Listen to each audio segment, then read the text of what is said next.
likely to delegate tasks to them, which especially in teams is very critical if we're going to take advantage of the team dynamics. We're more kind to people that we trust. We're more forgiving of people that we trust. The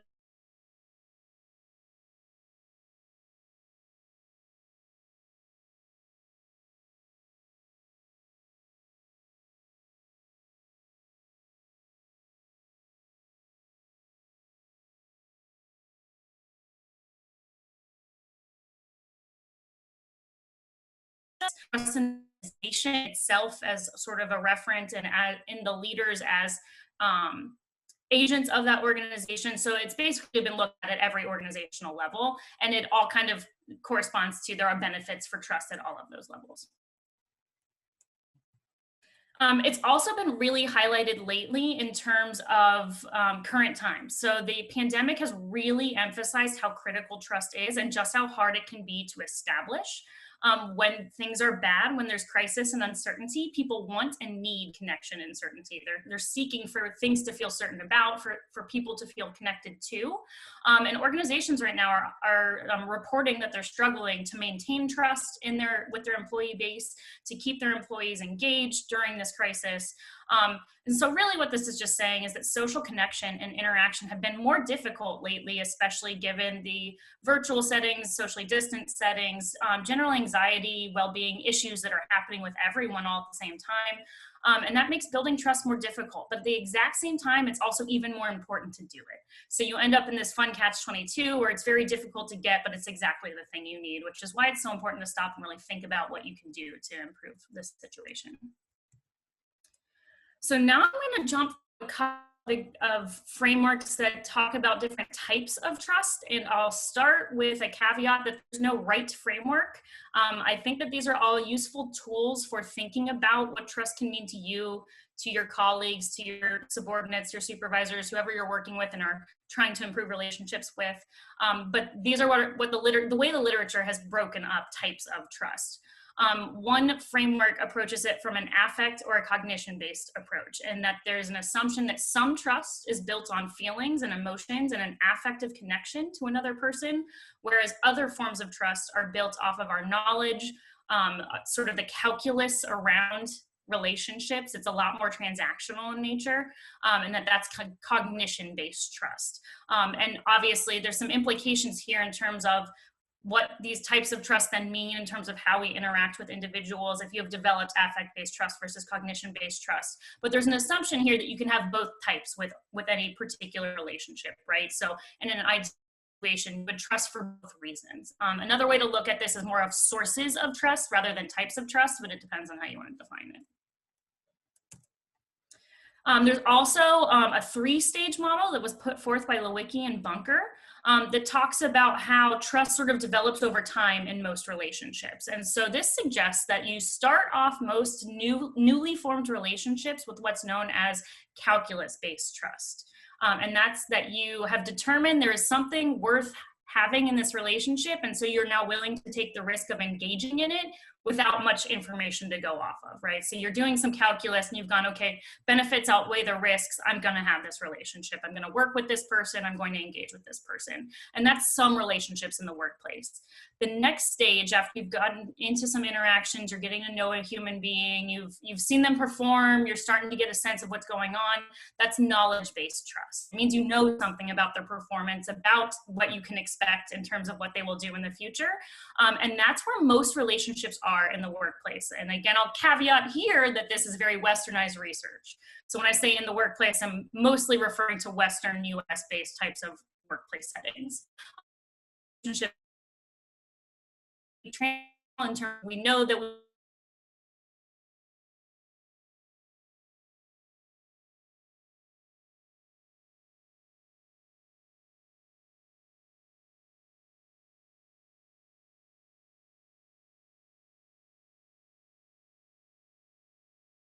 based on the character we believe that they have, right? That it's not just that I know that you're dependable as a worker, but I know you're a good human and I connect to you as a good human.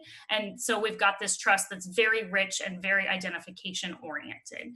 And again, in this particular context, it's assumed that only a few relationships tend to get to that level of identification-based trust. But obviously the goal is to get to the highest level of trust because that's where you're going to have the most benefits.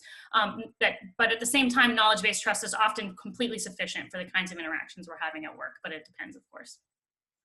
So this is just one framework of trust. Let me, where did my actual, oops, oh geez, that is not what I meant to do. Hold on. There we go. Okay.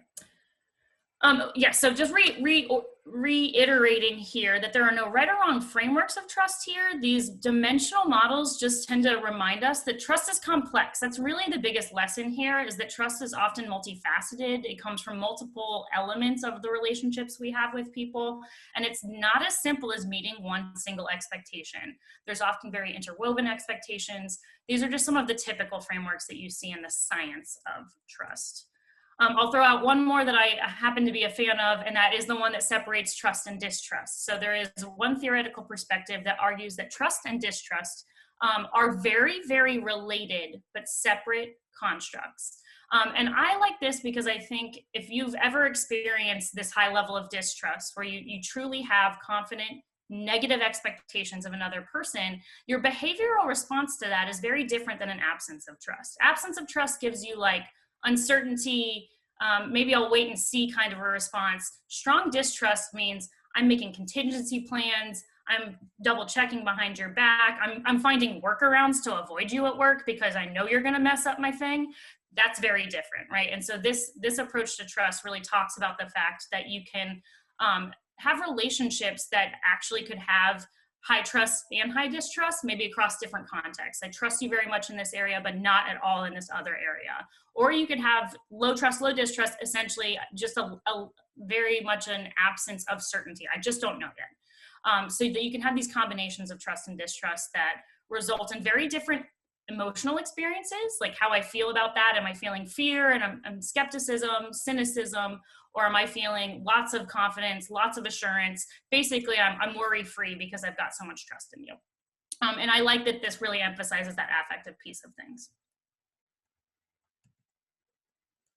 So what builds trust? This is probably the piece that you're hoping to see the answer to, but I'm actually going to walk through what builds trust, what breaks trust, and then what repairs trust, because I think one of the things we have to recognize is that you may not get it right the first time, right? The ultimate goal is to build it to begin with and to never mess that up, but how many of us are completely infallible and won't make a mistake? Probably no one. So knowing how to repair trust is also really helpful. So this is a recent article was published. Javidan and Zahir in 2020 put out a very practical piece that just talked about how you build trust in global team settings. And they actually did focus groups here with over 700 managers from all across the globe and built frameworks that were separate for sort of US-based settings and then in other cultural settings. And their baseline proposition here was that trust relationships are embedded in a cultural context, and that cultures, in this case, countries, they vary super widely, not just in how trusting they are in general, and that's what this map shows, is that different countries tend to be more or less trusting overall as a propensity, and this is often driven by historical context, resource scarcity. If a country has gone through a lot and is struggling a lot, you often see a lot of distrust in that culture just because people are scared and are worried about things, and that's where you start to see lack of trust in society, in governmental institutions, etc. But at the same time, the importance of trust is universal. Whether or not a country has more or less trust does not mean trust is not important there, right? Everybody wants to be able to trust, and trust is critical to most relationships, regardless of how much of it you have. So they wanted to look and see, we assume that trust is built the same way everywhere, but is that true? It's probably not. So they started looking to see if there are differences in that.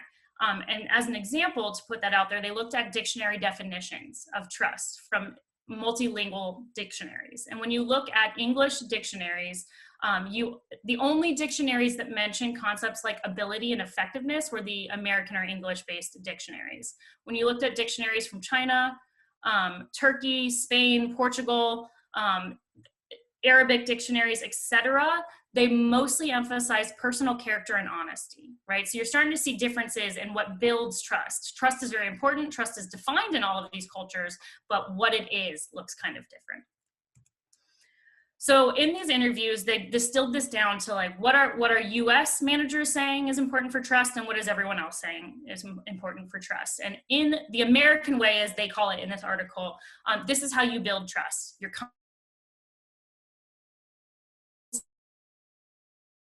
follow a code of ethics, stick to that. You deliver results, you're consistent. You can feel the like American, right? Get it done right, get it done really well.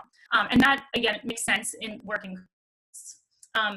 Most responses had to do with delivering on promises and having the capabilities of doing the job.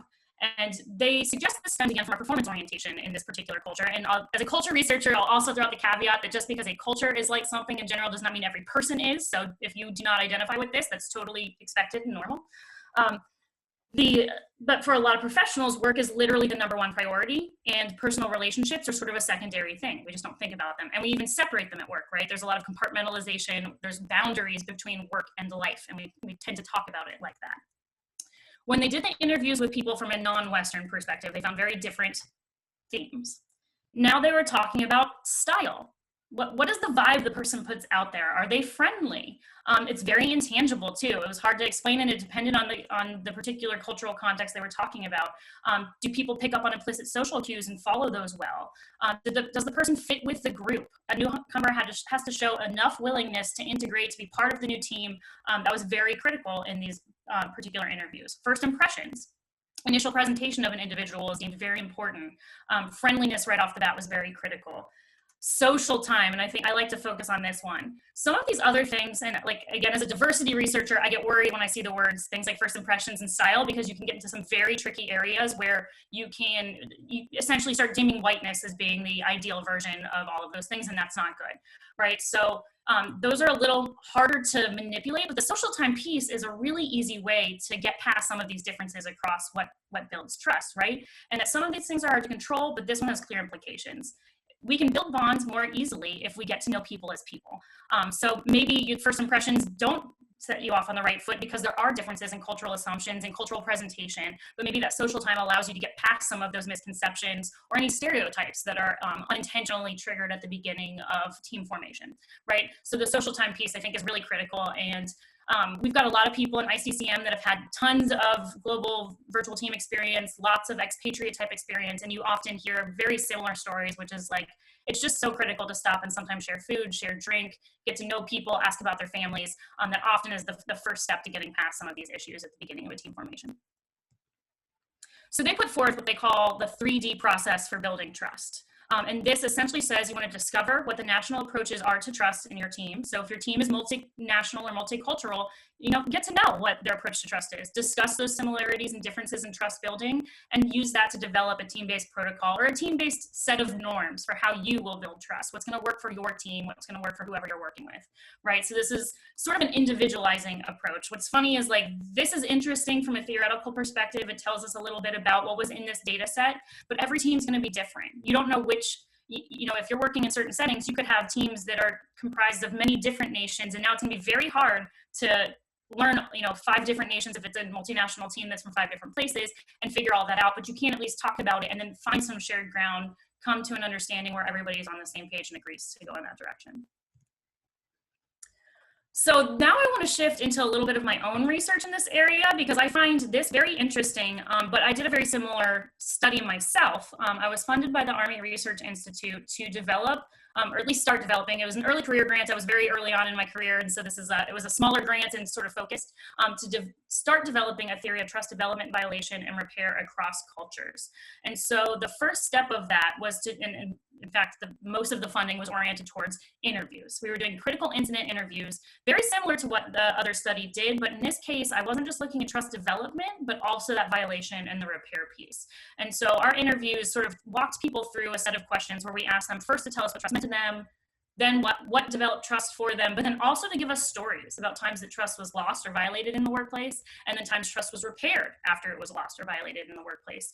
And we tended to focus on the making sure we were getting out those affective or emotional experiences, the cognitive or thought experiences, and also their behavioral reactions. What did it actually change in terms of what they did and how they acted with this relationship? And I did want to give a shout out to my awesome grad students that worked on this, Trevor Fry, Chip-Yun Yen, and Allison Pagan, who all helped me collect the data, analyze the data, etc. They were super helpful. They've all gone on and graduated and gotten jobs at this point. So we ended up doing a total of 123 interviews, roughly equal male, female, pretty spread out in age. We did pull from our campus resources. So Florida Tech is a unique university in that we are we hover around 30% international in terms of student population. At one point, at least, was the highest international student population proportion in the country. So we have this fantastic opportunity to get to talk to people who are transplants, who are expatriates over here, and who have had lots of experiences both in their home culture and also acclimating to their host culture over here. So we set out to get subsets of cultures, and we interviewed 30 individuals who are from the US, born in the US, 30 who are from China and identify China as their home country, 32 from India, 31 from the Middle East. At one point, we were trying to get a certain country. However, we just couldn't get like critical mass in a particular country, and so we had to end up going regional for that particular group. But we asked them questions about a number of different experiences. We had people report on experiences in various employment settings, lots of experiences, obviously, since we were pulling from quite a few international students in educational and classroom settings, though I'll also caveat that we had a lot of graduate students who are more like paraprofessionals. So they were reporting on those advisee-advisor kinds of relationships where they were really doing project work and actually very much engaging in active scholarship. And then some extracurricular settings too, sports teams, clubs, and organizations around campus. But point being, we were going for like all interpersonal collaborative settings. When have you worked with somebody, and can you tell us stories about that? What did it come down to? 2 words. Regardless of the stories, the settings, the situations, the culture, it all came down to meeting expectations. So if you want like the too long did it read of the entire presentation, it's this, and actually that's the title of my last slide is that, but it really doesn't matter what the expectations are, and half the time the problem is you don't know what they are, but the goal is to meet them, right? We want reality to meet our expectations. The other thing that was really interesting here in terms of themes is that it didn't matter if those were explicit or implicit expectations. And of course, the bigger issues came about with implicit expectations, when there were expectations that had never been communicated outwardly. They were never spoken, put in a document, included in any sort of kickoff materials. It was just assumed you should know to do these things, right? And that's where you see a lot of issues with trust violation come about.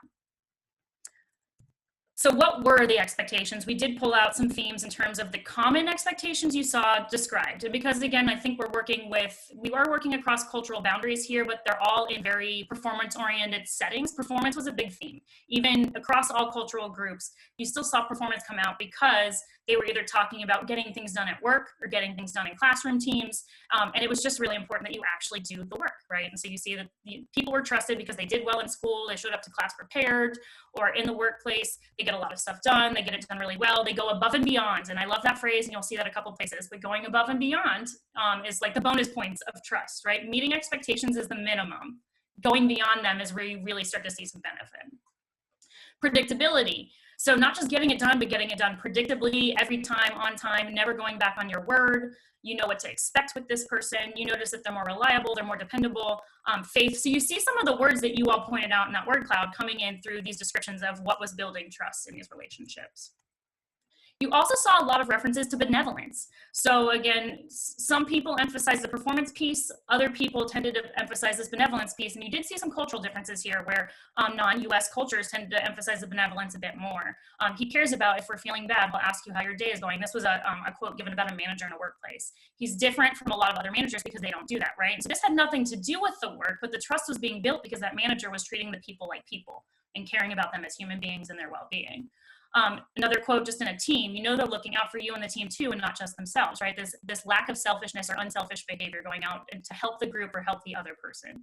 And then another one in a classroom setting, she helped me because I told her that I don't speak that much of English, and she would explain some stuff to me, and I was really thankful for that. I didn't really expect her to do that. So there's another example here where maybe the expectation wasn't there, but the fact they went above and beyond expectation is what really built the trust in this case. I have no idea what time it is, so I should keep track. Third, fourth, okay. Okay, so then another theme Respect, and you definitely saw this emphasized much more heavily in the Chinese subpopulation. Respect was super important to certain individuals.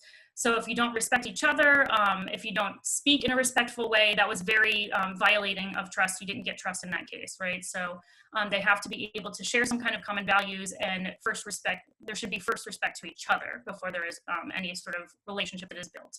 And then you also saw responses that implied, even if you also needed to see respect happening in all directions, right? So it's not just respecting me, but showing that you are respectful to everyone, that respect is part of your character.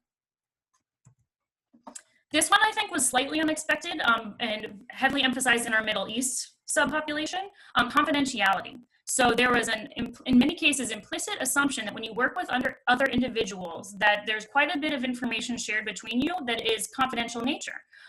So you would see people describing that they trusted someone because they had not heard one word that I told him from anybody else, so I know that he keeps his secrets, that the information being passed back and forth is confidential. And this is, again, I think something we don't think about in some cases, or at least I don't. Maybe this is just my own personality, but this one didn't click for me. I was like, unless you told me to keep it secret, I don't know if I'd know to do that. But it was assumed that there's some information you should just implicitly know should not be passed along to others. And then I won't go into the rest of them. There were other themes, but I wanted to mention that, this is just a smattering of what else builds trust in these, that we pulled out from these interviews. Honesty was mentioned, timeliness, reciprocity, that there's like an equality in the relationship. So it just depends on what's going on there. Loyalty was mentioned sometimes, integrity as well. And I throw integrity at the end there because it is a heavily emphasized dimension that's mentioned in the trust research. It's not the way people talk about trust, at least in our interviews. Nobody really uses this word, first off. But even when you look at the definition of integrity, having to do with like following a code of ethics or being very ethical, you don't really see that mentioned as much as benevolent. Benevolent's more common. You see more like, well, they'll do what's right for me, but not as much emphasizing those ethics. Now, that said, if you go out and you ask people straight up, is it important to be ethical for you to be trusted? Then you're going to say yes. But I will say that when you ask people just off the top of their head, give you words and thoughts that correspond to trust, ethics is not what comes up at first for most people's brains. I don't know if that's because it's just such a low baseline that it's just assumed not to be mentioned or what, but there's an interesting research question there. But then I'll say that, and then any other spoken or unspoken expectations, right? So in any individual relationship, any team, there could be something other than what I've just mentioned that is expected to happen. And if it does not, you won't have trust built. So I wanted to I will quickly pause this as our reflect and share moment. So I figured I would give you all a couple of minutes to either go take a little break, use the restroom, but jot down some notes on your expectations. What expectations do you all have for others in terms of trusting them when you work with them? Maybe they correspond to what I've said so far. Maybe there's something that I haven't mentioned and you're like, this is absolutely critical. A person must do these things. But hopefully some of you, when we come back in about 2 minutes, will be willing to share some of your thoughts in terms of this. But yeah, what are your expectations? And then the secondary question, do you typically make those explicit? Do you tell people that that's what you expect of them when you start a relationship with them or when you start a new team? And then why or why not? Why haven't you or why have you? So I'm just looking for some experiences and stories in this area in a couple minutes. And I will turn off my video so it doesn't look like I'm staring at you for a second.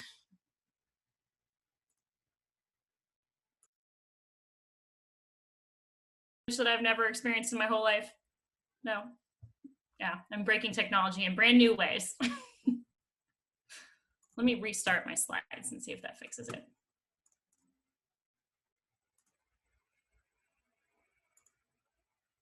No, see, it gives me a second and then it goes away again. I think it might be my Pole EV slide messing with the other ones. Let me delete it.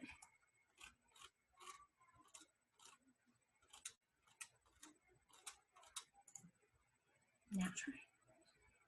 Yes, I think I just figured it out. Okay, so what expectations do you all have for others when you need, in order to trust them?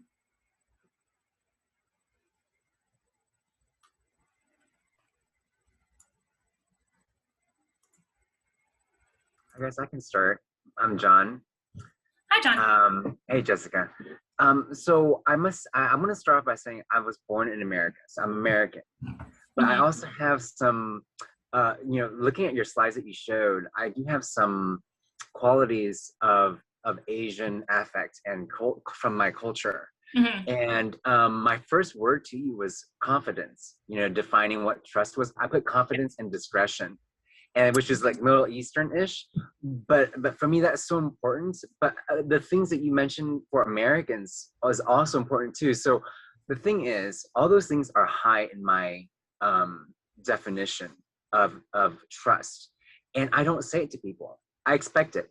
Yeah. And in my mind, if I have to tell you, then my trust in you has just been chopped to half or less. Yeah.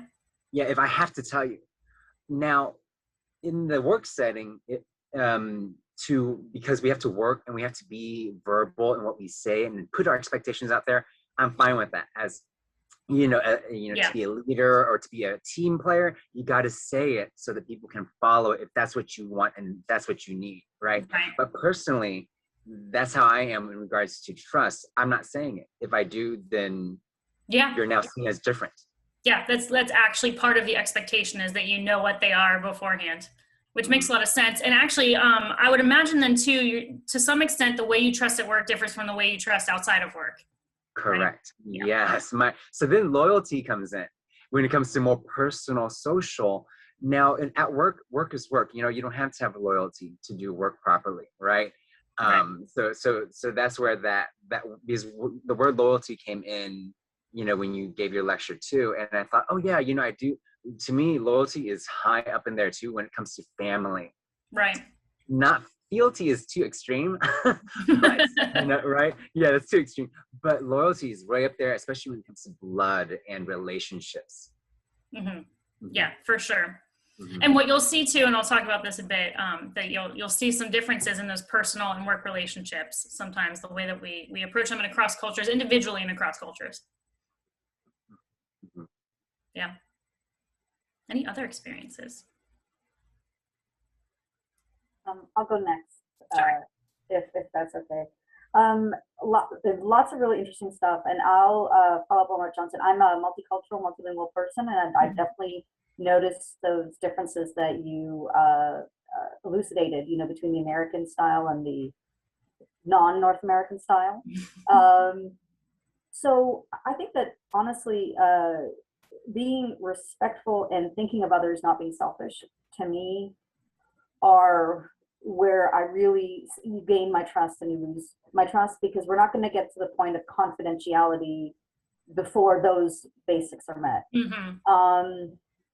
And I like to say that I judge people by three things, one of which is what you do with your shopping cart. The other one is how you treat animals. And the other one is how you speak to servers. Oh, yeah. So that's how I judge you. And that's where, the trust begins. I will say, in the way of saying it implicitly or explicitly, I will agree with John. It really just depends on the setting. In a work setting, I became a supervisor of a group where there was a lot of distrust and disrespect. And one of the things we did at one of our first meetings is I was very clear that there's a certain behavior that I expected, which is to let everyone finish speaking, to be respectful, to not interrupt. And I was very explicit because I was trying to build in a trust in a group that did not have good trust within it. Right.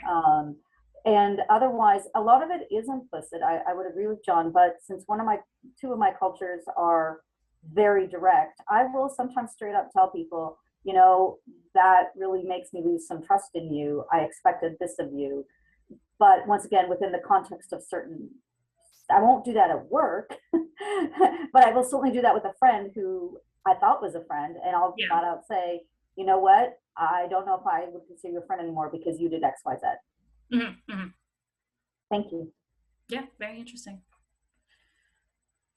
Yeah, so what's interesting too in what you said is that it seems like there can be not just a hierarchy in terms of what's expected, but like they're nested. Like you have to meet these expectations before we can even get to those. And so there is this like these levels of relationship building that you go through. Yeah, for sure. Very cool. All right, so then for the interesting Can I say something? Oh yeah, go for it. Yes.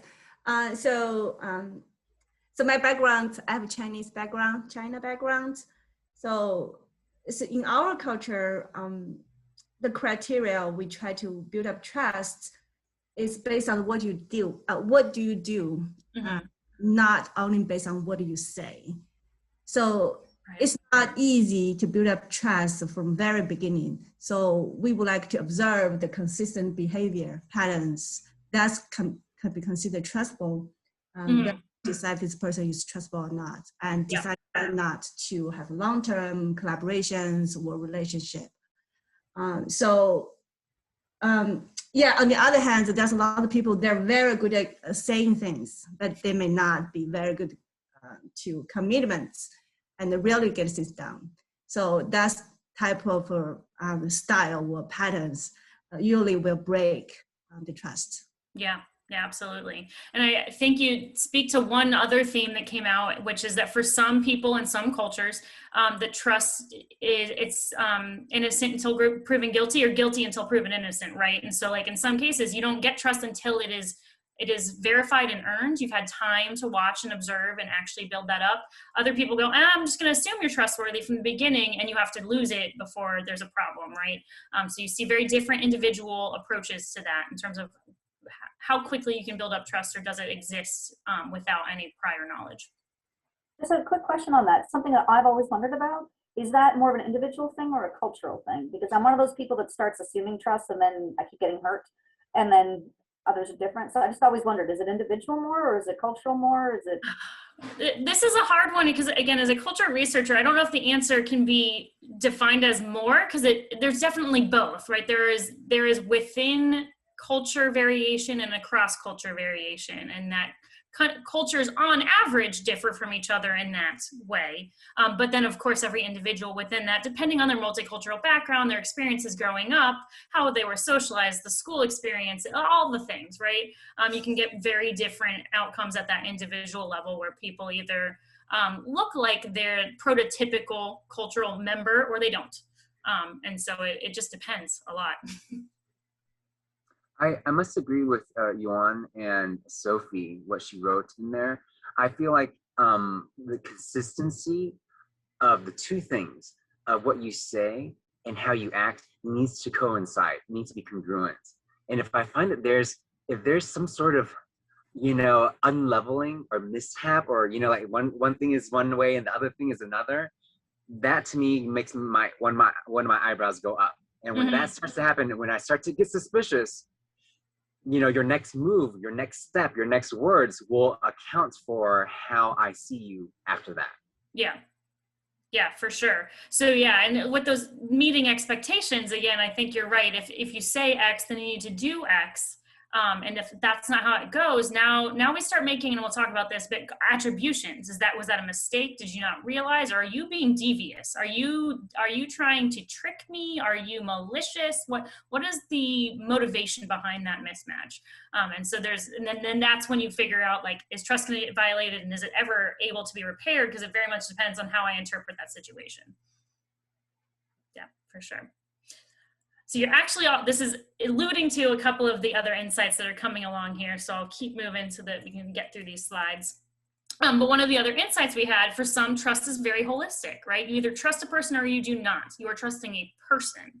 And that doesn't really matter if it's work or if it's at home. You need to trust them as a person. So it's all or nothing in some cases. For others, and this is something I found I can myself do, and I don't know if it's cultural or if it's individual, but compartmentalizing, right? So I've got some friends that I don't really like to, I find them to be good friends. I've decided I no longer want to work with them. I've worked with them in certain cases. I really like them as a person. I've decided their work style doesn't work for me.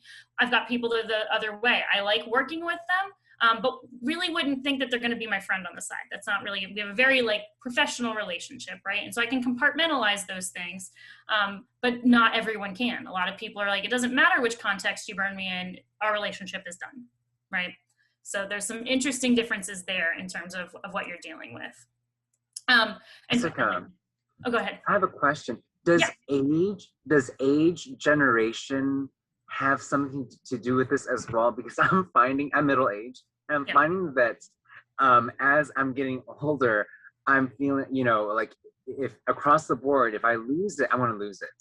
You know, that trust. And when you say family, that's another thing. And I will break off family if need be. I will cut off an arm. That's how loyal I am. To put a fealty on myself. you Yeah. know, much less a coworker or, you know, someone of that nature.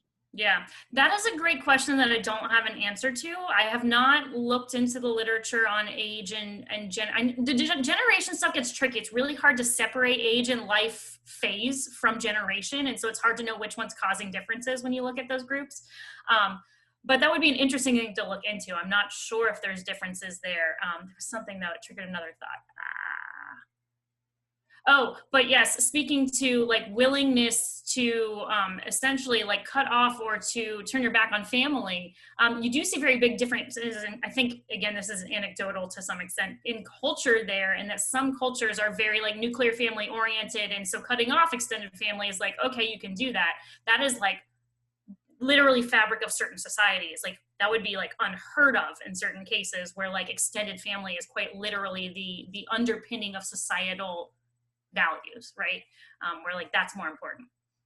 So it just depends. And then of course there's people who go, screw this culture, I don't like it, I'm gonna do it different. So all right, very interesting. Okay, so now the fun part, what breaks trust? And this is, it sounds exciting because it's like, ooh, this is the scary part, right? But it's really simple. Again, it's not meeting expectations. It really comes down to just the opposite. But there's research that broadly breaks types of violation into two kinds, where you can have can do or will do violations, right? Violations in your ability to follow through with what's expected of you. And this is, again, in a collaborative working setting. This makes more sense. It's a little, doesn't apply as much in personal relationships, but those competence violations are more like mistakes or a lack of competency on your part that could be trained up. You didn't mean to do it that way, you just weren't able to. Versus integrity violations. You are doing it because you have chosen not to. You had the skills, you knew you should, you just did not, which is a much bigger issue, right? Those integrity or will do violations, that's where all the problems come about. Competence violations, much easier to fix after the fact, more likely to be attributed to the external situation than an integrity violation. Overall, trust violation as a process it tends to be theorized as involving a cognitive causal attribution process. I alluded to this earlier. When we experience something like this, our first like sort of train of thought is like, why did it happen? Did it happen because it was purposeful or not purposeful? And that's a big difference. If it's intentional, if that violation was intentional, that's going to cause huge damage to the relationship, right? If it's accidental or for some reason we can give them the benefit of the doubt of it being accidental, then it's possible it could be recovered depending on a bunch of other things like severity of the outcomes and how many times it's happened, et cetera, right? So and we won't do a break for this one, but if any of you have got some examples, can you think of a time when someone at work, specifically in a collaborative working context, and obviously keep names to yourself here, especially if any of you work together, can you think of a time when someone lost it? What did they do? Why did it make you stop trusting them? And how did it affect you?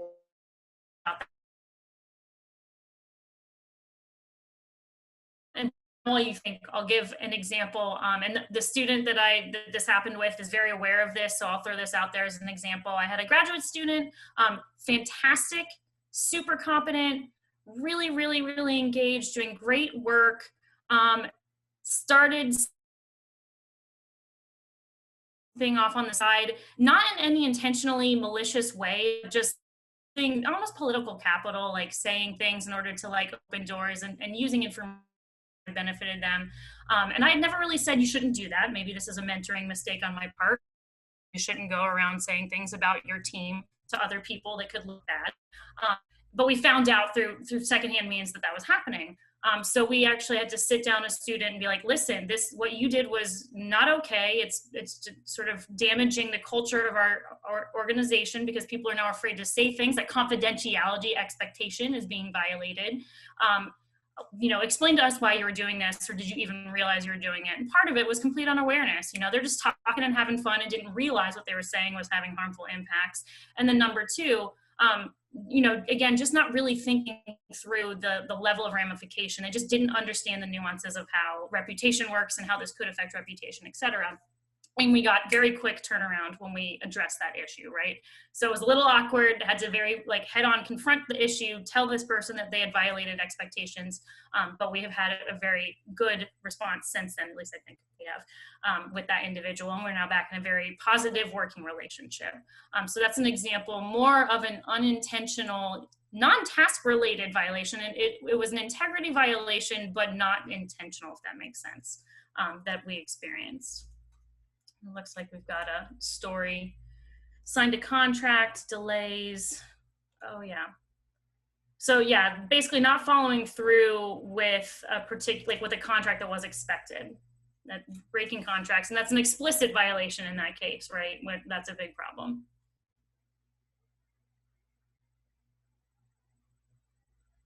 Oh yes, competing when you should be lifting up or collaborating. That's a big one. Right, and you see that just in particular fields where there's competitiveness as a culture, and so you get issues with that. Any other examples?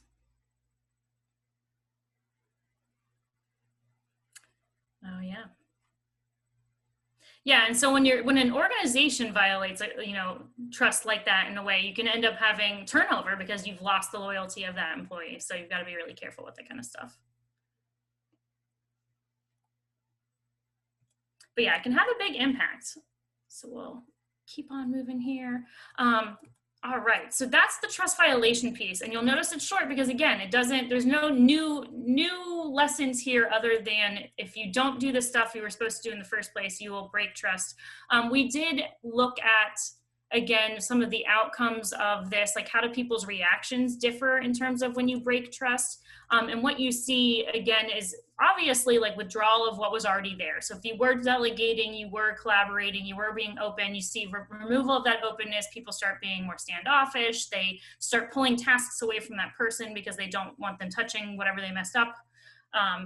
But you also see, again, in more egregious versions of this, you'll see people, membership changes, trying to get out of teams or change teams, get out of the situation that you were in.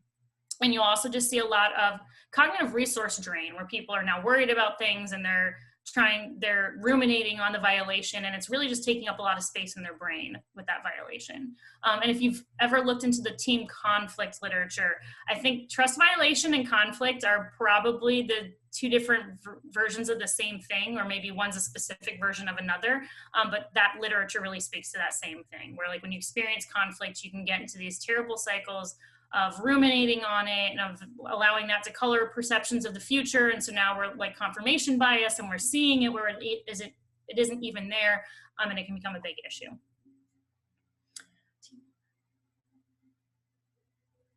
Oh yeah, so again, like saying one thing, saying that there's sort of an open door policy, you could do that, but when that meeting's arranged, they're not really listening. They're not actually like willing to have that voice be heard. All right. Okay, so then if this happens, if trust has been violated, whether you did it or someone else did it to you, what restores trust? And this is another super interesting area of research, in my opinion, because the research and the world don't quite match up in this one. So there is a recent review that covered all of the literature of trust repair in organizational settings, came out in 2017, Lewicki and Brinsfield, and they summarize both short-term and long-term approaches or techniques for restoring trust. And you probably wouldn't be surprised that the vast majority of the trust repair research focuses on apologies, on verbal statements of being sorry, etc. So they break this up into verbal statements, apologies as a specific type of verbal statement, compensation, and denial are four of the most commonly studied strategies for repairing trust. So verbal statements are basically any verbal explanation, excuse, statement meant to directly address the violation, and it's assumed that the goal is to allow the relationship to move on. Now, of course, that's not always what is happening after a trust violation. Sometimes it's escalated or it's defended or whatever, but in this case, we're assuming that the goal is to somehow fix the relationship. Apologies are the most commonly looked at verbal statement. Any kind of statement that includes statements of remorse, regret, guilt, and generally a promise of changed behavior. That's what makes up an apology. Compensation is something, again, that's studied, and I think this might be driven by Western settings quite a bit, where you provide some sort of tangible compensation to make up for the violation. This makes a little more sense at the organizational level, like when an organization violates something, they may actually pay out, or there's a grievance, or there's a legal ramification that comes along with compensation. This is a little weirder in interpersonal dynamics, right? Can you imagine like violating your friend's trust and so you just try to pay them off for it? That might be kind of strange, right? And so I don't know if compensation applies in a lot of our settings. Yeah, Paul, you have a question? It's not a question so much as a comment. I actually have used tangible compensation, but what I will do is I will buy them a personalized gift, right, with a handwritten note. Mm-hmm. And I think that is showing. So when you say compensation, it's not just cash. It's not about the cash. Right. It's about that I went and got her favorite dessert at Panera. Right. Wrote her a note and said, I am so sorry. And when you're ready to talk about it, I'm here to listen. I don't want to lose you as a friend. I'm so sorry this happened. Right. Like, so it's like, I want to say a love gift because I'm not sure, but it's not cash. Right. So can you just clarify for us, when you say compensation here, do you just kind of mean that? And then I'll also add, from my understanding of other cultures, there actually is something to the equivalent of blood money. Like when you do a really bad wrong, there actually is blood money that is allowed to let people move on, as a way of acknowledging the damage that you've done. So can I get your comments on both of those? Yeah, absolutely. So I will say that in the research that's being summarized here, compensation tends to be that very tangible, like the idea being that it gives some sort of a tangible, or not necessarily financial, but at least benefits that person in a tangible way reward. Whereas I think what you're speaking to, again, it's like the gift it's more about the thoughtfulness. Like you could have handmade it and it doesn't matter that it's not worth anything monetarily. The gift is the piece. It's not a compensation so much as it is an act of benevolence that also is serving as, and again, you're saying handwritten note, you're pairing it with like behaviors and statements that are supposed to show that remorse and that promise of changed behavior. And so I think what's funky here is, you don't have these clean divides between some of these categories, but it's the motivations and what's meant to be portrayed. Like what signal are you sending? So there's some research on signal theory, right? Like what signal are you trying to send with that? And it's the signal that really matters. Now that said, I don't know if the research has gotten into that yet. Like the research has been very superficial. Like they do a lot of vignette studies in this area of literature and haven't gotten into the real world very much, where they say like, imagine if your friend did X and then they did Y to try and fix it, and you respond to that. And I'm like, well, that's not quite how the world works, right? So right now, this area of literature is a little underdeveloped. The blood money piece. So that's super interesting. I bet you there's lots of research on that more in like anthropological, sociological research areas that I'm not as familiar with. I don't think, again, this very Western-driven area of research has gotten into that as much, but it'd be super interesting to look at those differences across cultures and like why there's differences and what the signals are that are trying to be sent there. So that's super interesting. All right, and then the last one on this page. So again, this is where I think that there's a mismatch between the literature and the science and what's really needs to be looked at, honestly. Denial. So another strategy that's looked at in the literature and quite a bit is just straight up denying that the thing ever happened. And I'm like, how could this possibly be helpful in most actual practical settings? And so I have this caveat here that I would personally only recommend it for the truly innocent. I do not think trying to get away with a denial when a violation actually occurred would be helpful. And honestly, it doesn't even matter if it happened. So in most of these cases, if someone has perceived a slight or perceived a violation, you could sit there and argue until you're blue in the face that you didn't actually do it or you didn't mean it that way, but you're past that point. You're to the point of the relationship being damaged, right? So at the very least, there needs to be an acknowledgement of the perceived hurt, whether or not you think you did it as the violator, right? Now, of course, this is hard to train and to get people to be like, well, I don't want to admit I did wrong and I don't think I did. And you're like, well, what's your goal? Is it to get to the relationship being functional again, or is it to be right? So, but there is research that, and again, it's sort of rough research that shows that if there is a situation, and so you'll see in these studies, they'll do things like, it'll be information about someone you're hiring. And so the trust violation's like in the past, and it's like on their resume, or it's like hearsay. And so it's not actually confirmed that this person did this bad ethical thing. And so if you can deny that, then you can get away with it. But that's, again, it's just such a, the situation assumes that there is no way to actually confirm it occurred. And if there is a way to confirm it occurred, like this whole approach just goes out the window. It's not very helpful. And I think there was a mention, sorry, there's been a lot of chat, but I did see something about like apologies not being enough. And I will get to that in a second, and that I think you're right. But apologies are often part of the package, I will say. And there is some research on what makes an apology effective or ineffective. And then an effective apology can't just be the word sorry in most cases. It's just, especially if it's perceived as inauthentic, that will do more harm than good. So you need that expression of regret, an explanation of the violation, if that explanation helps, right? If the explanation is, I really was trying to screw you over, maybe that will not be so helpful. But if it is, I really didn't mean to do this, I had so many things coming down on me, I missed the deadline, not because I don't care about our project, but because of this other stuff on the side, and I've fixed it now, and I plan not to do it in the future, that actually does help. Like, we get it when people have hard times. But if you don't explain that, we often make attributions that like it wasn't about those external factors. An acknowledgement of the responsibility. I feel like in so many contexts, it really doesn't matter which one. It doesn't matter if you truly did it, but you've got to at least acknowledge that like you are involved, and that from that person's perspective, you need to take some of that responsibility on. Declaring declarations of repentance that you didn't want to do it, that you don't want to do it again. And I put office here, but that should be offer of repair. An office of repair. That sounds very formal. And then a request for forgiveness. It helps, again, to like, if you ask for the forgiveness, now the person has to either say, no, I won't, or they have to go, well, maybe I'll consider it. And now if I say I will, no, I have to follow through with my side. And so maybe I'll give you that benefit of the doubt and try to work on this relationship. But again, this research tends to pit these against each other. It tends to be comparative research. It's like, which is better, an apology or a denial? And you're like, well, that's kind of a false dichotomy, right?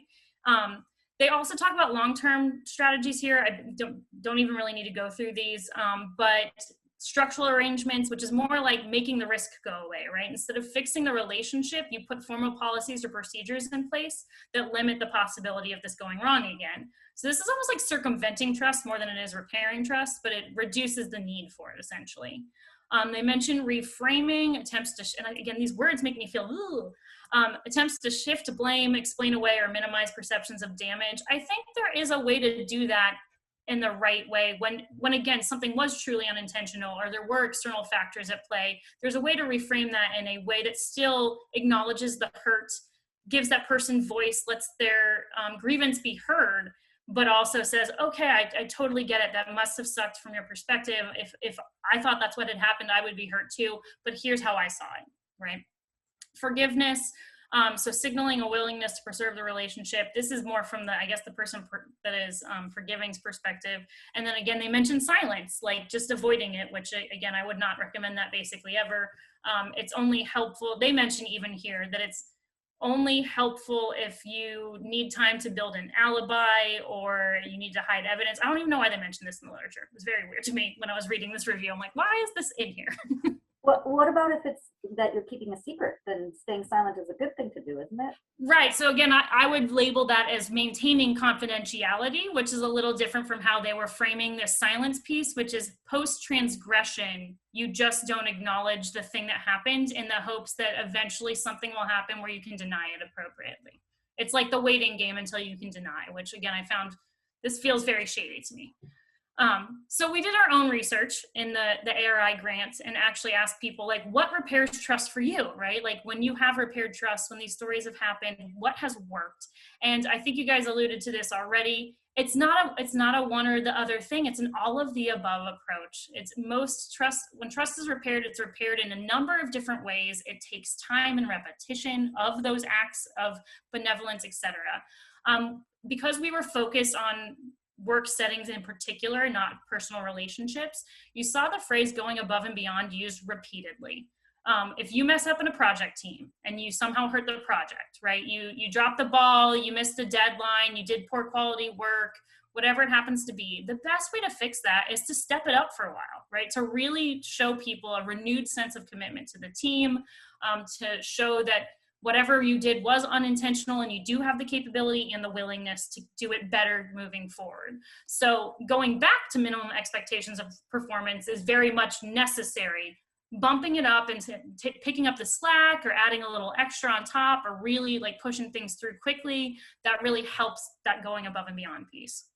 But you also saw the other things you would expect. Sincere apologies for whatever you messed up in the team, taking responsibility for your misstep or for the mistake made, providing an explanation. So many of these things, again, right, come down to, well, they ghosted us for 3 weeks. I don't know where this team member went. Oh, well, they had a huge family issue and they were dealing with it, but they told no one, so nobody knew to cut them some slack at that moment, right? So a lot of it just comes down to that transparency.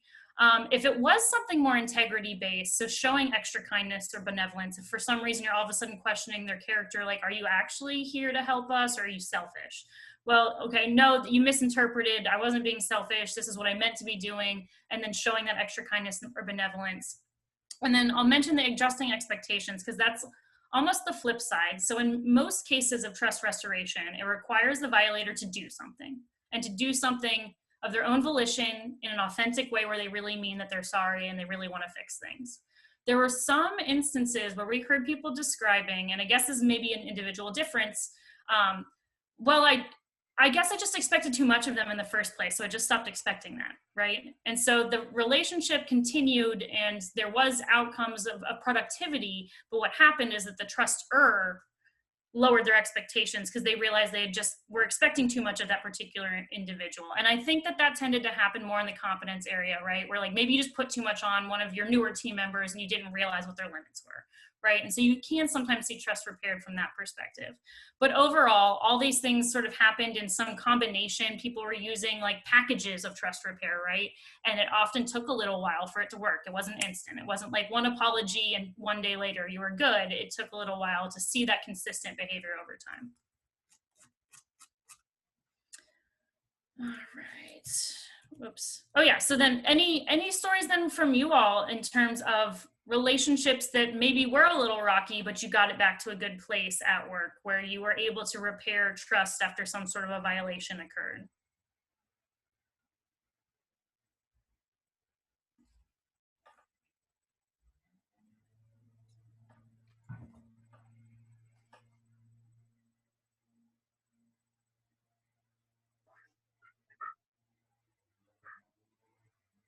This is definitely the harder part. Yeah. And that's probably why we're all here. Yeah. But I would say talking, communication, or maybe even distancing to help out. Yeah. Sometimes you need a moment to cool down, to separate, so that you can come at it a little more rationally later. Yeah, and it depends on how emotional the situation was, right? Perhaps having third party involved. Yeah. And again, these are very similar themes to what you see in the conflict and conflict management literatures. So I think there's a piece of this that's all the same thing. Yeah. Yeah, it's hard to, like, you don't know if you've repaired a relationship, but if you're the person whose trust was lost, that's going to be the perspective that knows if it was repaired. Yeah, that's a good question. Yeah, this one is definitely harder. Go ahead, Paula. The other thought that occurs to me too is maybe how much of you're a trust giver versus initial mistrust person. Mm-hmm. How would that impact that? So I'm one of those people that just automatically trusts everybody. And then I build on that basic trust level.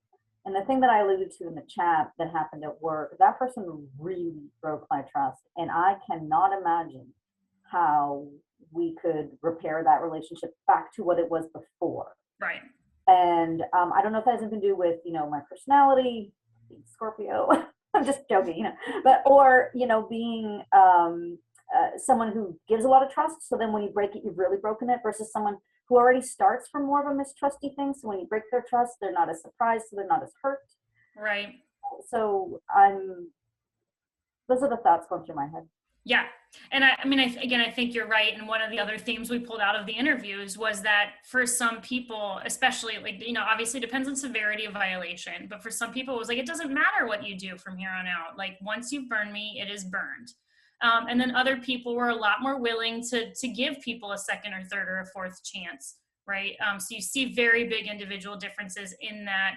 And you also see, and again, I think a good part of that is probably either culturally or individually driven by how many bad experiences you've had over time. Like, do you expect to get burned? Do you always assume that every violation must be intentional? Right, so you can almost start moving towards paranoia a little bit in certain personality types, or after certain like aggregation of experiences over time. It definitely differs across people. We saw wildly different responses depending on the person. Yeah, so let me check out the chat. Yes, and so that's the other, we also found plenty of comments when we asked people why they trusted other people, similarity across the board, whether it was similarity in actual demographic background, they're from the same country, the same town I grew up in, or we met and started talking, we both love these interests, or we both have this similar set of values we've discovered. You see that similarity often bonded people, either initially or later as they started to realize that they were more similar.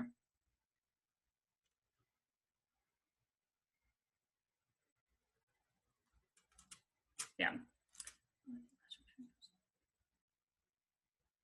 Yeah, and the competence and integrity distinction is a big one. Again, I think the literature does tend to emphasize that competence, you can fix, it can be retrained, you can change your expectations or clarify the task or whatever it happens to be. But if a person's a bad person or is malicious, that's much harder to recover from.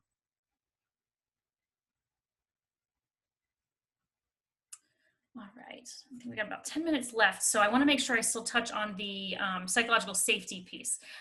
So just a couple of final slides in the trust piece, where you'll notice that what I've talked about so far is basically just interpersonal trust. It's actually mostly pulled from the literature on dyadic trust relationships, but when you talk about it in teams, not much changes fundamentally. What changes is the complexity, right? So it's the same as trust in dyadic relationships. It just gets more complicated, and that the lack of trust in even one team member may make you negative, may color your view of the team as a whole, right? Especially if that person has particular sway, or it's the leader of the team, or whatever's happening in that team. You basically can have these, and I love this picture, spillover effects, where trust violation that happens between two parties can actually impact third parties in the team or the team as a whole, right? If two people are having it out in the middle of the team, there's possibility of coalition formation where we're starting to say, well, you're going to be on my side. What do you think? Don't you agree with me? Well, no, I don't agree with you. And you get these subgroup formations that can happen. And in general, you can also just have third parties' perspectives change. You may not have been the victim of the violation directly, but because you observed it, that's changed your perception of that individual's integrity or of that individual's benevolence, right? And so in a team, you just end up with these higher level social dynamics that can really make this more complicated. It doesn't change what the expectations are for the most part, or how these processes occur. It just changes who's really experiencing them and how complicated it can get. Okay, and then psych safety, since it was in the title. I spend a lot less time on this because I think, again, trust and psychological safety are so intertwined that if you're building one, you're probably by definition building the other based on the way that you have to build those norms. But psychological safety is specifically more of a climate variable. Trust is like an attitude or a perception we have in terms of our interpersonal relationships, where psychological safety is usually referring to the team level climate that you have in your working group, right? And it's the feeling that in this group, in this setting, it's safe for me to take interpersonal risks. And what we mean by interpersonal risks in this situation is to share a thought or an idea, to pitch something new, to push back on somebody else's idea without the group coming at me and telling me I'm stupid or shutting my idea down or socially ostracizing me, right? That I can have voice without there being negative social ramifications. I tend to boil this down to a culture of there are no dumb ideas, but it's not just ideas, it's voiced more holistically, right? Of course, this is important to balance. Our goal is psychological safety because it's been shown over and over again to be very beneficial in teams. Actually, Google did some research on what makes the most effective teams in the Google workplace, and they thought it was going to be technical skills. They thought when you have the best and brightest minds together in a team, that team's going to be the best team. Nope, didn't turn out to have anything to do with technical skills. It was all about which teams were psychologically safe, had clear roles and responsibilities, and clear tasking, right? Like it all came down to how the team was working and not really the skills on the team. The teams that outperformed others had the psych safety piece. They were a safe space to push new ideas. That said, it's important to balance this with what I would call healthy constructive criticism. The idea of having a culture of no dumb ideas doesn't mean you accept every single idea and use it, right? You still have to work through those things, but there's a way of framing this. There's a way of engaging in this kind of constructive debate that gets you to better outcomes. And so you probably have heard this if you've seen anything about how you give people feedback, and that feedback should be focused on the behavior or the task and not the person, right? People are more receptive to criticism or constructive ideas if you're framing it around what they're doing or saying and not them. So consider the sandwich approach to criticism, where you're sort of putting those ideas in a positive, negative, positive frame, right? So if someone brings up an idea, you thank them for bringing up that idea. You make sure that it is known that they should be speaking up, that voice is appreciated. If you have something to say about it, hey, I wonder though, given that idea, I see this challenge with it, or maybe here's this limitation or this gap. What do you think about that? How would we get around it, right? I really like that thought, but do you see a way to address my concern? Like there's just some subtle ways in the way that we frame our language in order to make sure that people feel like they can put things out there. And that doesn't mean it's necessarily going to be accepted face value, but that it's a safe place to work through those ideas. Okay, and so that's literally all I have on psych safety, and that it really does come down to that. It's just a matter of setting a climate in your group where people aren't feeling like they are not allowed to speak, or if they do speak, there's going to be negative ramifications. And that the easiest way to do this is just to keep an eye on how you are communicating to set those explicit expectations around this kind of a culture. So the overall, too long didn't read, of my entire presentation, to build trust and psychological safety in teams. This is my sort of quick list of tips. Learn about your team members as people, right? So do that social bonding time, actually get to know them a little bit. Obviously, there's some caveats here in that it's not always that easy to fit in more time. Everyone's overworked right now, overtaxed, I get that. But even the smallest amount of time put towards social bonding is really helpful. Within that, recognizing and appreciating similarities and differences. So I also do work in the diversity, equity, and inclusion area. Optimal distinctiveness is key here. Everyone wants to belong, but they don't want to belong by turning into an automaton. They want to belong as their unique selves and still be that unique self, right? And so we need to recognize differences and then not just accept them or tolerate them. That is terrible language, right? We want to appreciate them and really see the value that those differences bring to our teams.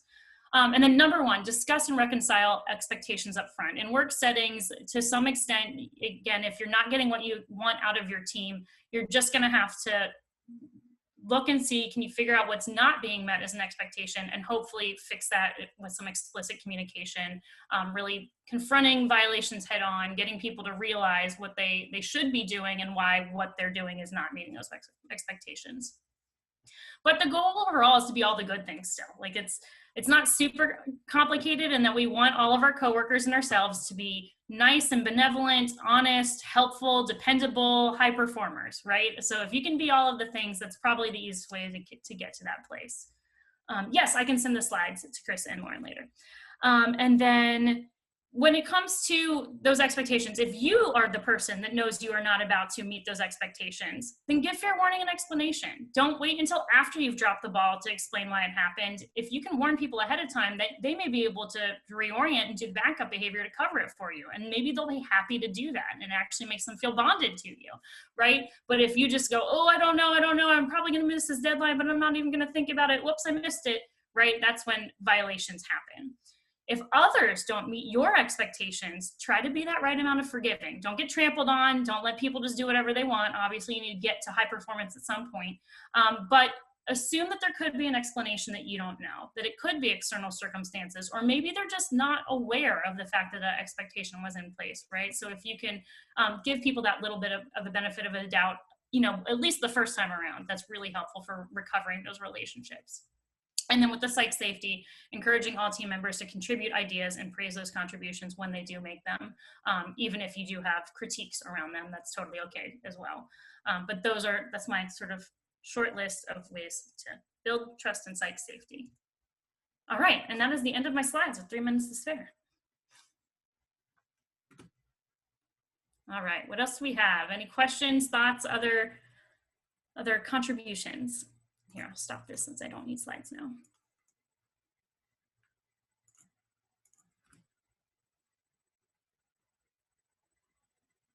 Nothing else?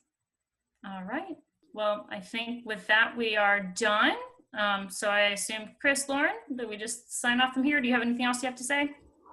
Yeah, thank you so much for a wonderful session. I think Lauren will be sending out a kind of review, give us your thoughts on this last session. And those are really important for us so we can develop the sessions as we go forward. So thank you, Jessica, so much for this wonderful session. There it is. Of course, it was fun. Thank you all.